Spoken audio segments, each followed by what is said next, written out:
반갑습니다.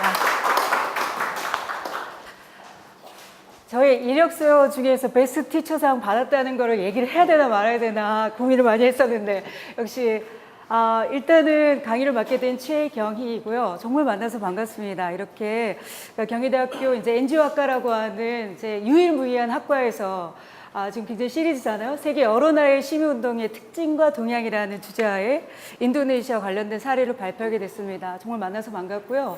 사실 인도네시아라는 나라에 대해서 여러분들 많이 잘 아세요?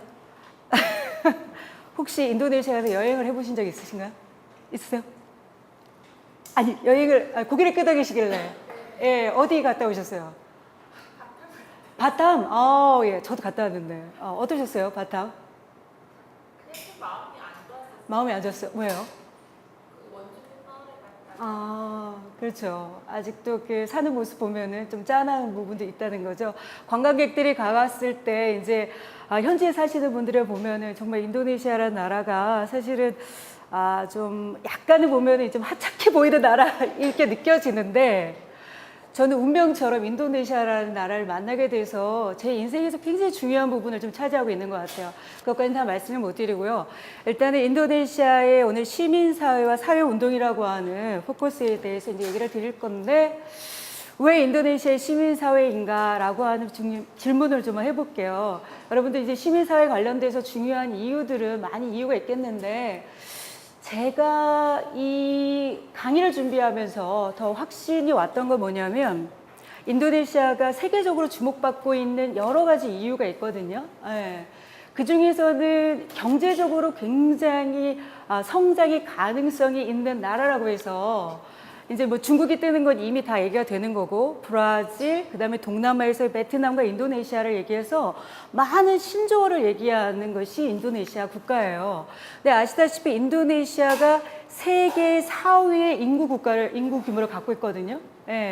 그렇기 때문에 엄청난 많은 광물과 그 다음에 농산물과 해양 자원을 갖고 있기 때문에 지금 현재로서도 GDP 규모에 따르면은 세계 17위와 18위를 차지하고 있어요.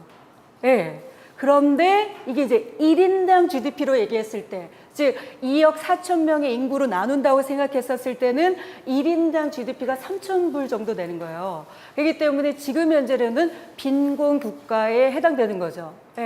그러니까는 이 양적인 구조를 어떻게 질적으로 성장시킬 것인가 매우 중요하고 21세기 아시아의 경제권이 매우 중요한 측면에서 동남아시아 중에 인도네시아는 허브 역할을 하고 있다는 거죠. 그래서 이제 경제적인 이유에서 포커스를 맞추는데 가장 핵심적으로는 지금 현재 제가 포인트에서 맞추려고 하는 거는 바로 제3세계의 민주주의의 성공 사례라는 거죠. 그러니까 정치학적으로 제1세기, 제2세기, 제3세기라는 개념은 아실 테고 이제 제3세계의 민주화라고 얘기하는 것이 20세기 중후반의 아주 놀라운 변화 중에 하나죠. 즉 지구화와 민주화라고 하는 매우 중요한 변화인데요. 아시다시피 제3의 민주화 물결이라고 해서 제3세계 권위주의 국가들이 민주화 이행을 하게 된 케이스를 얘기하는데 아시다시피 지금 이제 이 유럽발 위기로 가장 핵심을 앓고 있는 그리스, 스페인, 포르투갈 이 나라들을 스타트로 해서 1970년대부터 이제 권위주의 국가들이 민주화하게 된 거거든요. 그러면서 이제 남부 유럽, 그 다음에가 이제 아시아인 거죠. 아시아에는 이제 필리핀, 그 다음에는 한국, 그 다음에 어디로 가느냐? 태국, 그 다음에 인도네시아예요. 그 다음에가 남미로 가요. 이게 다 다르다는 얘기예요. 자바 섬에는 가장 대표적인 종족이 자바 종족. 자, 그 다음에 수마트라 전체에서는요, 바탁족이 아니라, 바탁족. 저도 헷갈려요.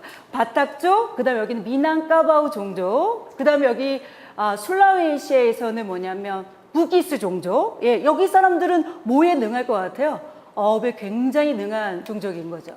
여기에 보면은 다약족 이런 데가 많고요. 그 다음에 이리안 자여족. 여러분 여기까지 어디까지 연결되느냐면 필리핀하고요, 말레이시아도 같은 종족에 속하다는 얘기예요. 그리고 같은 어족에도 속한다는 얘기예요. 그래서 여기 말레이시아하고 인도네시아하고 필리핀은 바하사 물라유라고 해서 같은 어족에 속해 있어요. 근데 너무 흥미로운 건요. 우리나라 어족은 어디에 속하죠? 우랄 알타이 어족이잖아요. 우랄 알타이 어족. 예. 그런데 한국 외국어대학교에 이제 이 마이너과 교수님 중에 이걸 주장하시는 분이 있어요. 우리나라는 우랄 알타이 어족이 아니라 바로 이쪽 오스트로 폴리네시아 어족의 영향을 더 많이 받았다. 사실 어족은 가설이잖아요. 앞으로 세계 인류 역사 어떻게 달라질지도 모른다는 얘기인 거죠. 왜냐하면 제가 인도네시아 말을 배웠을 때도 굉장히 뉘앙스 차원에서 비슷하다는 느낌을 많이 받고 있는 게 많거든요. 예. 그래서 인도네시아 말 배우는 거는 어렵지 않습니다. 예. 6개월이면 의사소통이 다 끝난다고 얘기를 해요. 아까도 학과장님이 물어보시더라고요. 인도네시아 말이 어렵던가요? 아니요, 그렇게 어렵지는 않습니다라고 얘기했어요. 여러분, 안녕하세요라는 말, 인도네시아 말로 어떻게 하냐면요. 제가 이렇게 얘기하면은 아프리카어 한다고 그러더라고요. 어떻게 하냐면 아빠 까바르, 아빠 까바르 이거예요. 아빠 까바르. 이게 How are you? 안녕하세요. 이거거든요. 한번 해보실까요? 아빠 까바르. 예.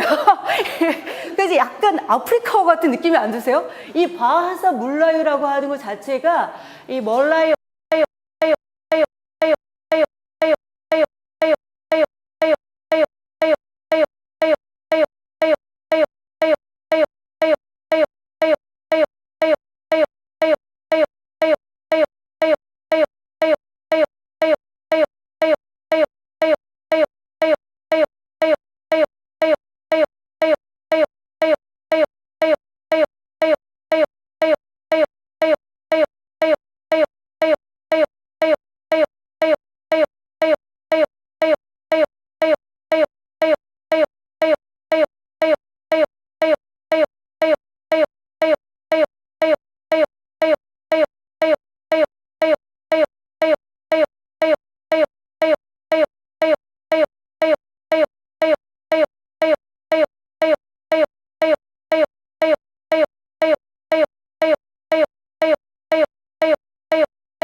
어족 이거의 원료이고요. 지금의 필리핀은 공용어를 영어로 쓰죠.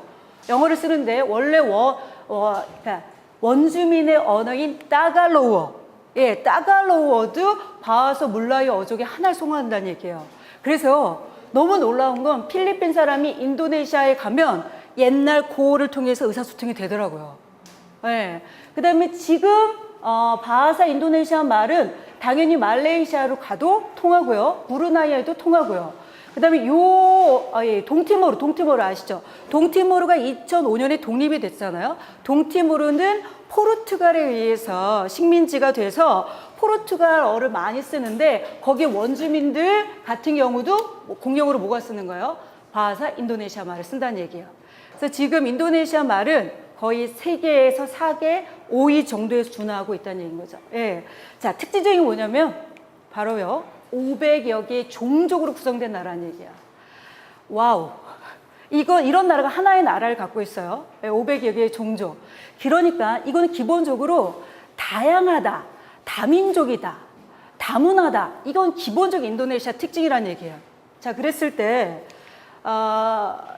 그 뒤에 나오겠지만 네덜란드 식민지에 의해서 인도네시아라는 나라가 하나의 국민국가가 됐는데 원래는 네덜란드 식민지 이전에는요, 여기 수마트라를 중심으로 정치, 경제, 사회 문화가 다 발전됐다는 얘기예요. 그런데 이제 네덜란드 식민지에 의해서 지금의 수도인 자카르타에 네덜란드 배가 딱 선적해 들어오면서 거기서 이제 식민지를 시작을 했는데 여기 옛날에 이제 이름이 뭐냐면요. 바타비아라는 곳이에요. 바타비아. 그러면서 이제 수마트라 중심에서 어디로? 자바 중심으로 근대 민족국가에서 정치, 경제, 권력이 이동했다 보시면 된다는 얘기예요. 그러면 여기에는 있는 다약족, 여기에 있는 뭐 북이스 종족, 이리안 자유 종족 같은 경우도 어떠냐면 종족적인 정체성도 갖고 있으면서 또 무슨 정체성도 가져야 돼요? 인도네시아인이라고 하는 민족적 정체성도 가져야 되죠. 근데 여기서 중요한 건 이것이 서로 위배되거나 배척되지 않고 소통이 돼야 되잖아요. 근데 이게 쉽지 않은 거란 얘기예요. 쉽지 않다. 지금까지도 인도네시아는 하나의 국민국가로 만들어지고 있는 중이다라고 표현한다는 얘기예요.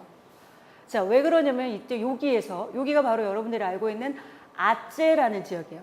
아체라는 지역이 전 세계적으로 주목을 받게 된 게 뭐냐면 2002년의 쓰나미죠. 예. 아체라는 이 지역에서 뭐가 시작이 되었느냐? 아랍에서부터 시작되어져 있는 이슬람이라고 하는 종교가 여기서부터 시작이 돼서 쭉 수마트라 섬, 자와섬, 그 다음에 어디까지 가냐면 필리핀의 민다나오까지 여기 일대를 이슬람 지역으로 되게 됐다는 얘기예요. 여기까지. 예, 여기 위에는 이제 카톨릭이죠. 예.